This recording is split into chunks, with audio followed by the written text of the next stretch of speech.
Really, I showed him the door. She comes out of the room and she had rubbed her neck red, rubbed it red, and said I had been strangling her. Now, that's a felony. Yeah, you know, like that, you go to jail for that. And she probably knew that. Yeah, and she probably, did. yeah, absolutely.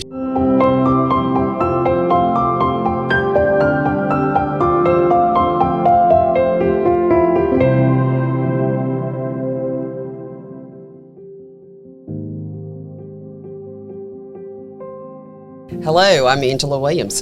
And I'm Katie Sudano. And I'm a survivor of child sexual abuse. And I'm a survivor of child sexual abuse. Welcome to Voice Up for the Voiceless. We're so happy that you've tuned in today. Our podcast focuses on a really dark and difficult subject of child sexual abuse.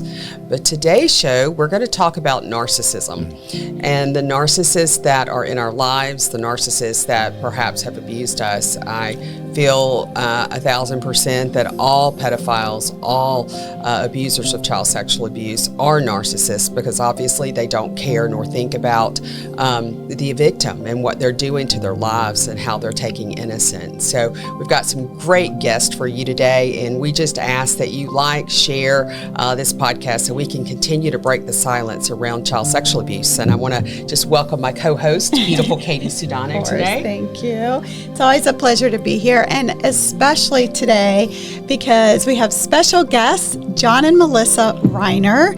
They have a fabulous, is it a foundation, a nonprofit? It's actually a company that we started just to help. So for-profit company. Yeah. For-profit. We will plan on nonprofit in the future, but once right we now get a little older. Yeah. So Victims to Warrior. I love that name. It resonated with me. It was really funny how we met too, because I was at the nail salon across the whole entire salon. Yep. And John, you're learning Spanish. Right. I think you have been to Mexico a few times, and 35 times. Oh wow!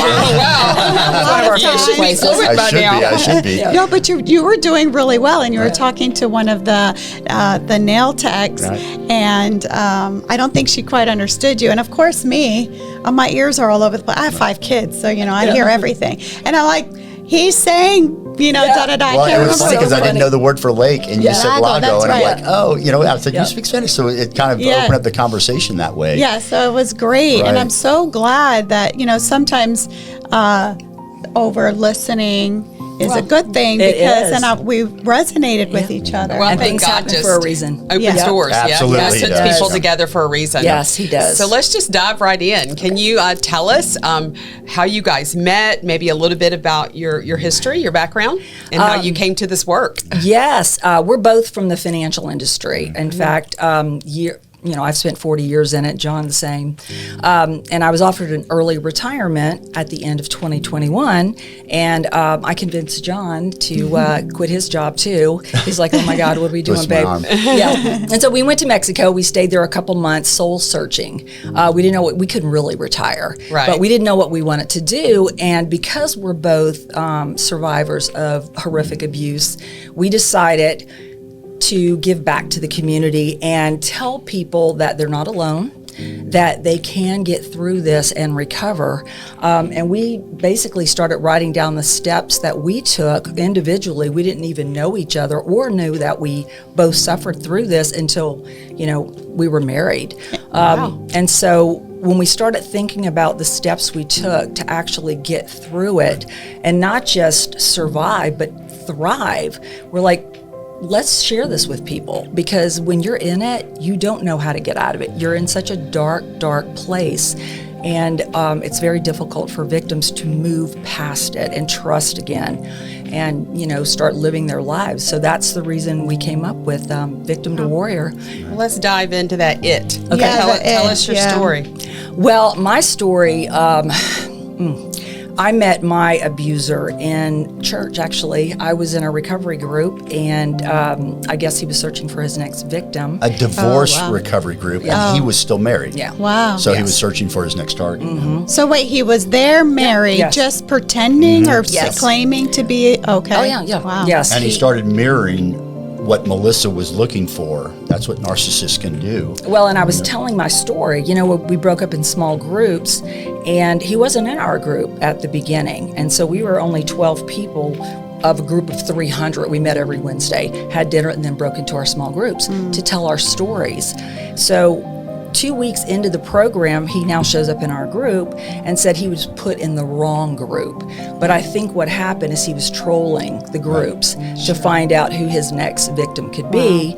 And I was in a bad place. I was devastated. I had just sold a company, so he knew I had money. He knew I had a good job, I was successful. And that I had been cheated on, and just horrible things that had happened in that previous marriage. So all of a sudden his story was very similar to mine.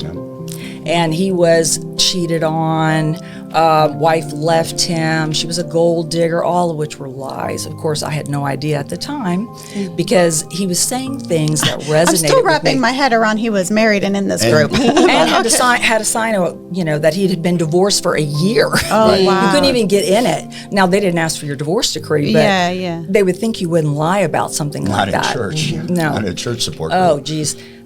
So we were together 12 weeks through this program, and then he told our group, we became really good friends because it was 6 guys and 6 girls. So we did a lot of things together. Well, he told our group that he was going on a missions trip and that he would be gone for 3 months. And we're like, oh my gosh, that is so wonderful. Yeah. Well, years later, I find out he was not on a missions trip. He actually took money out of the marital account of his wife that he was divorcing, or she was divorcing him, and went to Monaco to the Formula One race and acted like he was just rich and famous for those 3 months. He was not on a missions trip. So these people can lie like nobody's business. Well, he comes back, he has all these stories about this missions trip, all lies. And we just kind of connected, So he pursued me, dating me for a year, and then, oh my God. And I'm assuming charming as all get out. Oh, yes. In fact, our first date was on a yacht. He had a lake house, and it was on a yacht at his lake house, and he sent me on a scavenger hunt to different stores to pick up like sunglasses, a windbreaker, and I was just, all these stores had the little gifts for me. And then I ended up at the lake house, and out in the back of it was this yacht. Well, we went on our first date on this yacht. I find out years later, he actually stole it from a woman who died down the street from him. He was working on her boat and she died, and so he took it. And she was a widow, and so her children lived out of state, so they had to actually sue him for this yacht that he ended up selling to someone in another state. So the scams were unbelievable, but those type of things were what he was good at. So very, very charming, always looking to impress, and he always said, he had a lot of money. Well, his house was going into foreclosure. I did not know that. So he proposed to me. We went to Aruba. Of course, I paid for it because he said, he had a business that he wanted to keep separate. And so I paid for the whole trip. And he proposed to me on this little island, chartered a boat, buried this diamond in a bottle in the sand. And he's good. Wait. I have to know because I'm blingy. So was it a real diamond? Was it a stolen diamond? Do we know the diamond story? Not that it matters. We do know the diamond story. The diamond story is bad. The diamond story is really well, we don't have to bad. get into it. I'm just it's bad. I'm thinking of everything he's doing. Is this guy like? No, the diamond was totally fake. But he faked the appraisal. He put it on our insurance. I mean, it was the He went to a lot of extremes. So what did did. he do to you emotionally? Talk a little bit about the abuse part that you suffered. Well, he once we got engaged, and he moved in with me because he said he sold his house. His house actually went into foreclosure. The whole wedding, the honeymoon was just over the top. 6 months after we got married, things started changing. Then he was starting to criticize, pick on things, asked me to invest in his company, which I did. $100,000 that ended up being a scam. And so the more I started resisting, the more pushy he got and the more verbally abusive he got. And so he was messing with my self-esteem, my confidence. And I was I worked for a corporation. I was in a big position. But he started alienating me from my friends. He was complaining about this friend. He started making up lies about them. And so I started pulling away from them, and they started pulling away from me. And so then he started on my son, and he really did some horrific things to my son. How old was your son at the time? When we met, my son was 13. So he was looking at him, as a father figure, and he acted that way until we got married. Then all of a sudden, my son, who I was very close to because I was a single mom, he tried to drive a wedge between my son and I. So he became so abusive to my son behind my back. And so my son saw how happy he made me, supposedly. And so he started actually pulling away, and I didn't understand why, but he thought, I don't want to ruin this relationship if he loves my mom so much. So he was enduring all this abuse, physical, mental, everything from him. He was very twisted sexually, but he ended up transferring to another college out of state, and I had no idea why. I'm like, why are you leaving? He goes, Mom, I just think it would be better if I leave. So once my son was out of the picture, then it was just me, because he had alienated me from my family, my friends. Now my son was gone, and there was no one to protect me. And that's a pattern. Yes. A pattern. It is So a question, because, we've all been in situations where we feel these red flags. And a lot of people will ask me, or, and I'm sure they've asked you too, Angela, like, didn't you know, didn't you realize, there's red flags? But I think we, as women, and you can correct me if I'm wrong, I'm generalizing here, well, because I'm a woman, but I think we feel things and we brush them aside because we have to be nice, or we have to be, the peacekeepers, or, do you know what I'm saying? Oh, yeah. So I'm sure you had them, but did you recognize them? And if so, when, at what point, was it too late, or did you just ignore them? Well, I started recognizing them. Things were not making sense, but because things seemed to be so perfect with him, I made excuses. Well, that must be because of this. But when looking back, when I started seeing things, the patterns, things that didn't make sense that a normal person would not do. A normal person wouldn't do certain things. And when I would ask him, he always had an excuse. It would just go off the top of his head. Just lies and lies and lies. And so it wasn't until I sold my house, which I owned. He talked me into buying this luxury, huge house. I did. I fell for it and I bought it so we can entertain friends. And of course, none of that happened. It was just this massive house that now I'm in debt. It's all in my name. Nothing's in his name. And then he started opening credit cards behind my back. I didn't realize it at the time. And he would make the minimum payments, but he was buying these extravagant things for me on my own credit cards.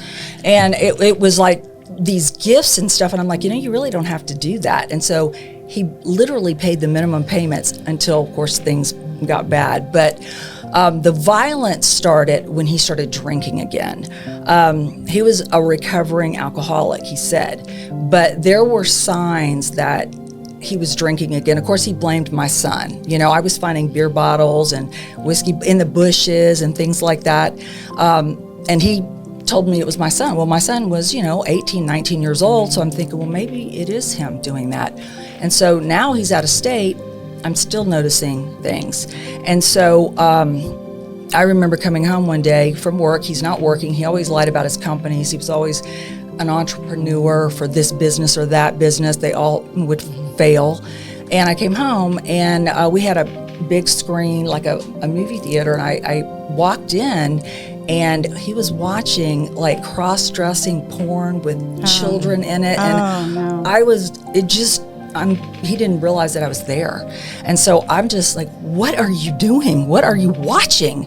And so, he's making excuses for it. So when I said, I go, you know what, I can't deal with this. And that's when he first grabbed me and literally held me down and said, you're not going anywhere. This is your life now. You married me and this is it. And I said, I can get a divorce. And he said, well, then move out. And I said, this is my house. He said, too bad. I don't want a divorce. You get out. And he said, and you're going to keep me in this lifestyle that I've become accustomed to. And you're going to pay me alimony if you want to leave. Otherwise, this is your life. And that's when the war began. That is when it began, because I wanted out. I wanted out. And his cover was blown, and yes. Well, that's you're the thing fed about up the red and- flags, though, that they always say narcissists are the master manipulators. They are. You don't really see the red flags until it's too late. until you're so Yeah. deep. Until, That's what I was until you're wondering. actually married Yeah. or have children or are in a partnership, a business partnership or whatever, you don't know what you're getting into Right. until it's too late. And when you do see the red flags before it's too late, there's always an excuse. Right. There's always a reason why they're acting that way. And some, I'm sure, major gaslighting too. Right, Oh, exactly, gosh. exactly. Yes. And so and smearing your name behind your back. So friends and family who you thought you could depend on aren't returning your phone calls, that's and a you don't huge have part any of it idea why. of the abuse is the isolation. Yeah. You don't know who your They friends are and the family only one are. There's there. no one to support you, so you don't have anyone to reach out to. And that's a huge part of our recovery program is support and being a part of a support group, because it's a must when you're trying to recover from this, because you have been so isolated. Now I'm assuming you vet them. Oh, Maybe you should ask for their divorce papers. yeah. Oh my goodness. Yes. We've kind of dug into your story, but I want to hear your story, because it sounds like God's kind of brought y'all together on this mission. It And really- you don't think about women being Right. narcissistic and abusive. absolutely. So, Right. John, can you open up and share a little bit? Absolutely. The thing is about female narcissists, we have not really known that they've even existed until recently. I always say we always have to thank Johnny Depp for really bringing female narcissists to the forefront, because when this happened to me in the early 2000s, we had no idea what this was, what was going on. And so it was just, I was finding these things out just as they went, and didn't have anyone to talk to or share it with, because no one really knew what was going on with my life. And it was not as destructive as Melissa, as far as the physical abuse that she went through. I didn't endure that, but the financial and emotional abuse that I went through was life-changing for sure. What were some of the, give us an example, because we know we're very familiar with the male narcissist, but what were kind of the things that you would find out or that were happening? Well, the financial abuse was probably the worst. Like male narcissists, female narcissists are looking for targets too. They look for victims. And a lot of it has to do with financial. They're looking for a financial target to try to take advantage of in situations, or someone that's connected or has businesses or friends in areas that person wants to be involved with. So they're looking for targets too. So I didn't realize that I was a target. I thought, I'm just a catch for her, I thought at the time, not knowing that she was actually looking at me as a target as we went through. And the funny thing is, I did see the red flags. We dated for a long time, years, because I just didn't feel comfortable going to that next step. Although she kept pushing for that next step, because she Ultimatums. knew. Absolutely. And because she knew once she had that, it was all. Now, was that your first marriage? It was not. Okay. It was that's funny. Melissa and I both been married 3 times, third time's the charge, right? The first time was very, very young, different part of my life when I was pursuing different careers. But the second time happened, and I actually met my female narcissist at church also. Funny, because you have to be careful. You just never know where you're going to find or be found. So I've met mine in church. We dated for a long, long time, and I did get a lot of ultimatums, and there were red flags. I ignored them because of the other things that she brought to me. That were things that she knew I needed in my life to feel more full. And so we finally did get married, and I knew within a couple of weeks we've made a mistake. We should not have done this. This is not what, because then the mask fell off. Her mask fell off, and she did the things that she wanted to do all along, but didn't, because it would have driven me away. Yeah, she was just waiting. Hook, line, and sinker. Just waiting, hook, line, and sinker. Absolutely. And so when I said, we weren't married very long, 6 months, literally. But I said, we've made a mistake. I think we just needed to get a divorce. And that's when the war started. That's when the attacks started, the smear campaigns against me, telling all my friends and family that I was physically abusing her, which was a lie. But how does a man defend himself to that? He doesn't even know what's going on. And then the financial abuse started, where, trying to extort money from me. I will divorce you, but you have to pay me this much money to go. And tell them about the almost getting you arrested. Oh gosh, we came home from a restaurant one time, and she had been drinking a lot and was just being really obnoxious and very kind of almost violent to a way. So I just locked myself in the master bedroom. I just didn't want any part of it. All of a sudden, her foot comes through the door, kicking this hard panel door, not a hollow door, but a nice mahogany door, came through the door. And so I pick up the phone. This is the time of landlines, and picked up the phone, and I'm just like, I'm going to let the police deal with this. And I called 911, and I said, no, that's ridiculous, and I hung up. Well, if you've ever dialed 911, they're coming anyway. Yep. So they called right back, and I said, listen, there's no reason to. And they said, well, we're having to send someone out anyway. And I'm like, I live in a really nice neighborhood. I don't want the police showing up at my house at 10 o'clock at night. This is, my neighbors and everything. But I called my brother, who lived right down the street, and I said, you got to come over. The police are on the way. I need your help here. He knew what I was dealing with. Fortunately, he was there, because when the police showed up, I was very calm, very cool about everything. And I said, I showed him the door.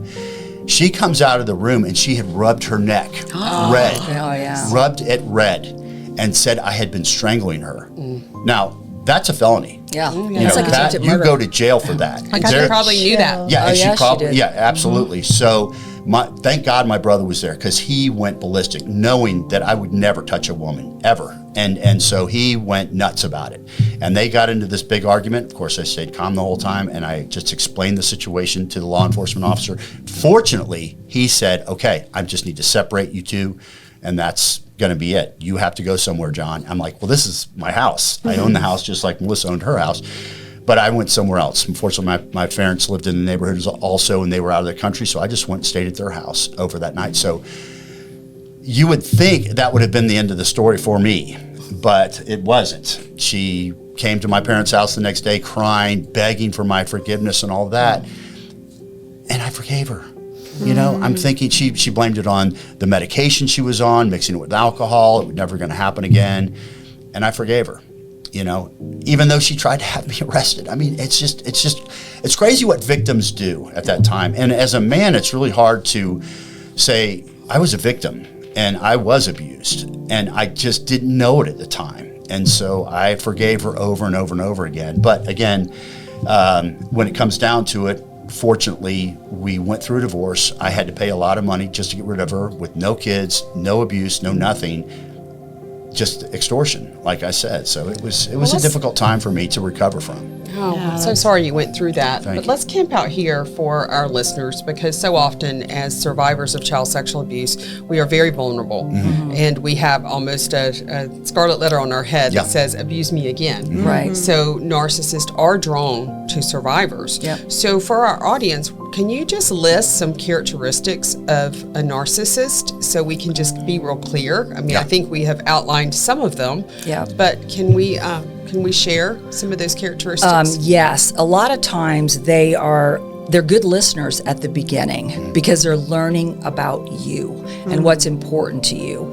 And then all of a sudden, when it's their turn to share, they're sharing things. They're all lies, but they're sharing things about having the same interest as you do. So it starts out with love bombing. They've never met anyone like you. You're their soulmate. They've never felt this connection with anyone else. What woman who's been through horrible things doesn't want to hear that from someone? And they hear that within a very short period of time, too. It That's happens the bizarre very, thing. very First, second, fast. third date, it's all of a sudden like, I can't live my life without you type I of. want to spend all this time with you. Yeah. You are, God sent you to me. I mean, things I've never like that. heard that term, love bombing. Oh, yes. I'm Yeah, going to love remember bombing. that. Yeah. Okay. Love bombing, that's All right. it. It's like- so number one, love bombing. All right. Number one, love bombing. And then when we say mirroring, they become what you're basically looking for. When we look in the mirror and see ourselves, we know what we like, what we like to do.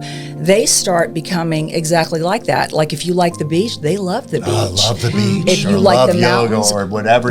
whatever you like. They all of a find sudden- everything in Yeah. common. Yes, Yeah. yes. And what we Okay. tell our clients now is when someone says that they love the beach or they love yoga, there's going to be some proof of that. Their social media is going to show photos of things.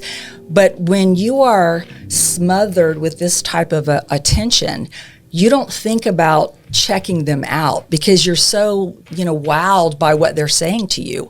But that's a way for victims to know if it's true or not. Go to really their social do some media. due diligence. Yeah, Yes. actually, Yeah. for your audience, what we really love to do on our social media channels is we do reenactments. I love that. skits of what actually skits happened of to what us. looks like, what love bombing actually looks like, what mirroring actually. We need to. future Can we fake- do a skit today? Can Yeah. we do a Like, little something today? We should. We should. do Well, I it. wish you would Why have told not? us you wanted to do that, but we would love to do John's something always like the bad guy. He's always the Unfortunately, I'm usually narcissist for the most part. But Yeah. for your audience that is concerned that maybe they're Something's involved and something is going on, they can go to our channels and watch our reenactments and see, oh my gosh, that's going on in my life. We also have a questionnaire that they can take. It's just a free download. Am I with a narcissist? Yeah, it's a narcissist Okay. or narcissistic traits questionnaire. Wonderful. And you just Yeah. take the test and you go through it and you add it up at the end and you're like, oh my gosh, I'm with a narcissist. Because I narcissists didn't don't know. change. Yeah. They are basically like a sociopath. So love bombing, Yeah. mirroring, what's Yeah. something else? Gaslighting, which is basically making you think you're losing your sanity. You'll bring something up, like I would have recordings and videos, and somehow he would flip it around. Well, that's because you did this before that. And I'm like, no, that's not what happened. This is what happened. He would even deny what was right in front. And then I started thinking, well, maybe I did egg that on. Maybe I did cause him to react that way. So it makes you doubt your own sanity. Blame. You're Yeah. Oh, like yes. it's your fault. Yeah. Right. They right. will definitely reverse it. And they're so convincing that you sit there and you doubt yourself. And they'll bring up things from the past that might have caused this behavior that they're doing now. And then all of a sudden you're like, then you're on the defensive. You're like, but that happened 2 years ago. Why are you bringing it up now? And then he's like, oh, well, you know what? We just pick on me, but when I bring stuff up about you, you don't want to talk about it. I'm like, 3 years ago. So love deflection. bombing, mirroring, Yeah. gaslighting.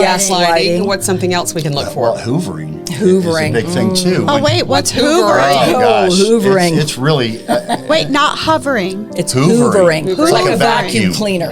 Okay. Oh, Yeah. Teach us that's about a that. good Yeah. one. This is when you have enough nerve to leave. And we've all been Right. through this. Victims go back on average 7 times to their abuser. Right. It's really, really sad. And it's because of the love bombing and the hoovering. Because when you've had enough, you are so far gone that you can barely even get out. You don't even know what you're thinking, but you're out.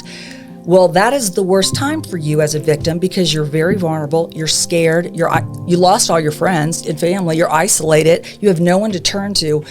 And guess what? The victim, Let me guess, they suck you back Yep. in. Yes. That's They the hoover you hoovering. back, Get it? right? They hoover, they suck you back in. I They get tell it. you I'm so everything sorry. that you want to hear. Yeah, All the that apologies. made you leave. Yeah. All of a sudden, they're gonna going to do all of change, it. they're gonna- They're going to Yep. go to Yep. counseling. Okay. Well, They're I'm never glad gonna you do didn't that call again. it Dysoning because I love my Dyson. That's good. Yeah. All right, so we've got love bombing, we've got mirroring, we've got gaslighting, we've got Hoovering. hoovering. Hoovering. What's next? My God, I wish we had our list for this. Yeah, we have something called the narc dick. Yeah, it's The actually the Narcissistic Dictionary. We refer to it as narc It's dick. DIC. Okay, DIC. Gotcha. So, but it's also something that someone can download from our social media channels. It's just a narcissistic dictionary that really, because you're in a relationship where you have to have a dictionary to help you understand what you're dealing with. Yeah. It's incredible. That's Narcissism is the basis for a lot of psychological disorders. It's incredible that you have to know these bipolar terms. Flying monkeys. Flying monkeys is another one. You know. Okay, what's a flying flying monkey? as in the Wizard of Oz, the Wicked Witch sent out her little minions. Yeah. That is what a narcissist does. They have flying monkeys, which what we call them are people that are just think they are everything. Because a narcissist doesn't act that the way they treat you in private.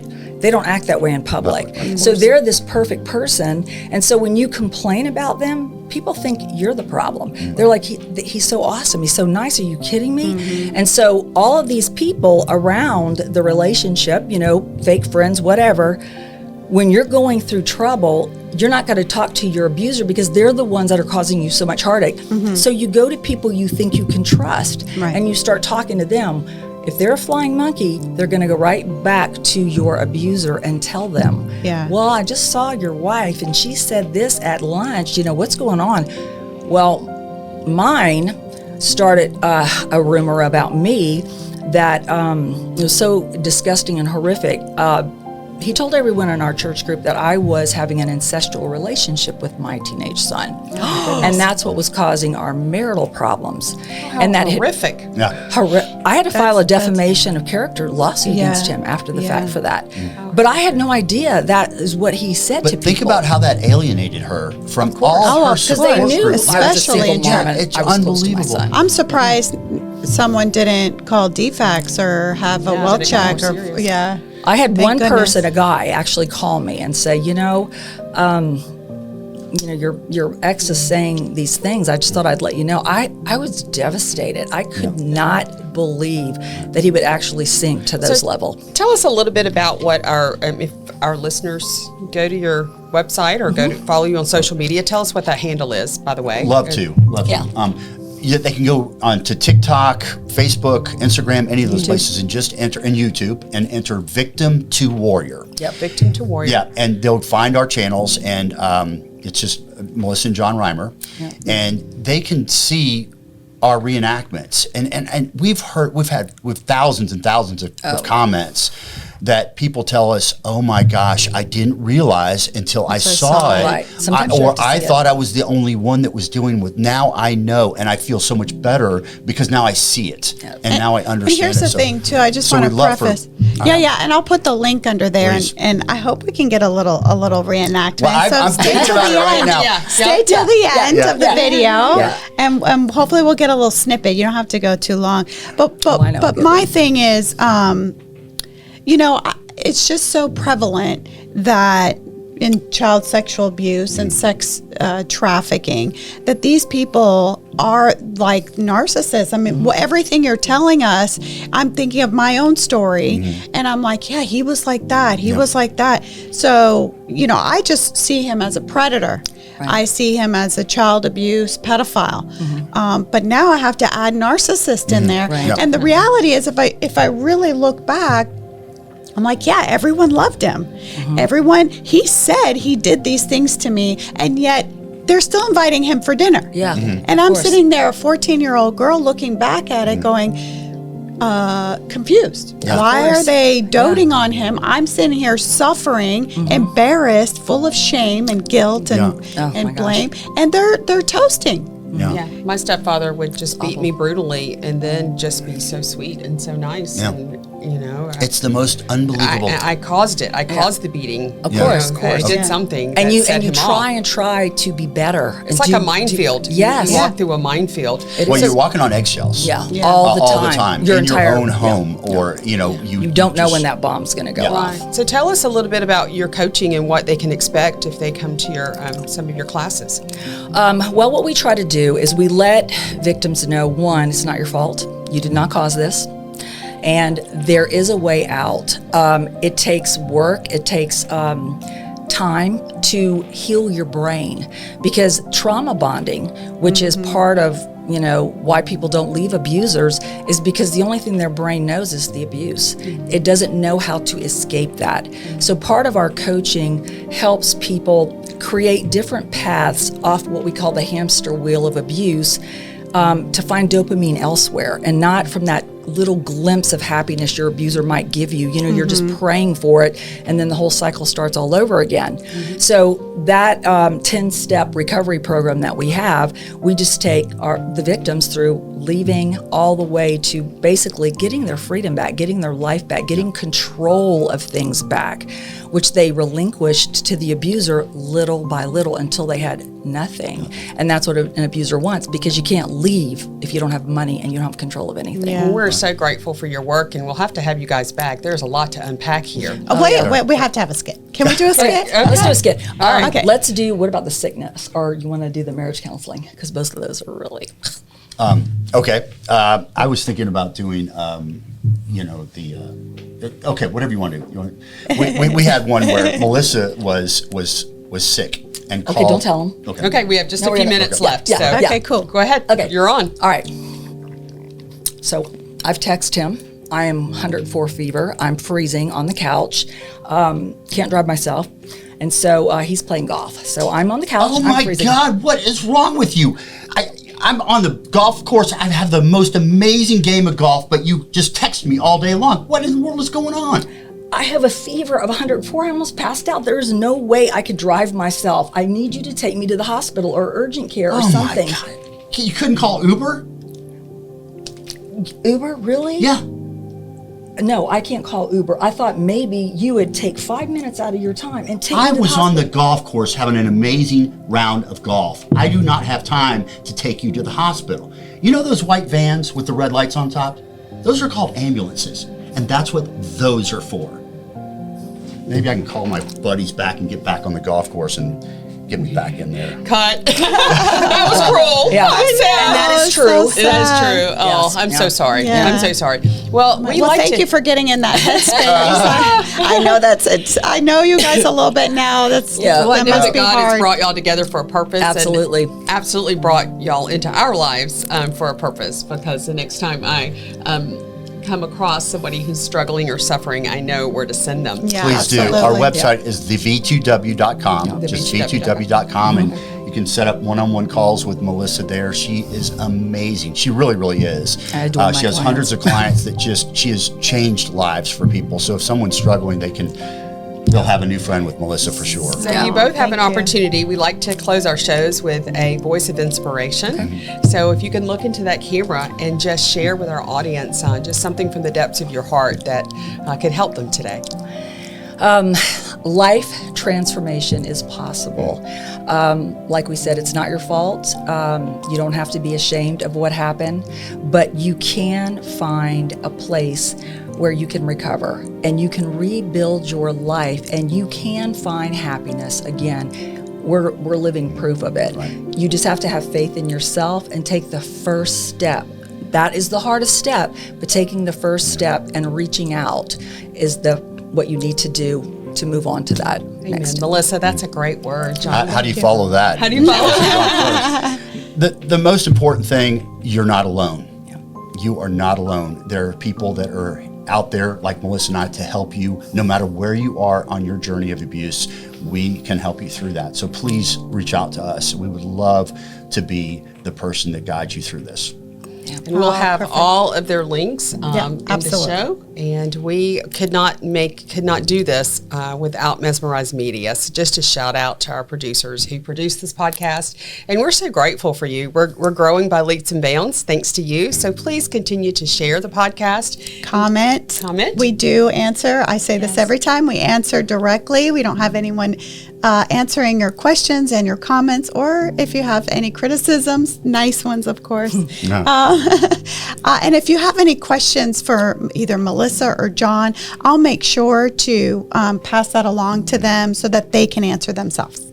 So I'm Angela Williams. And I'm Katie Sudano. And you've been listening to Voice Up for the Voiceless. And we just thank you for tuning in. Thank you. Thank you for having coming. us. Yeah. Thank you so much. Yeah, thank y'all for coming.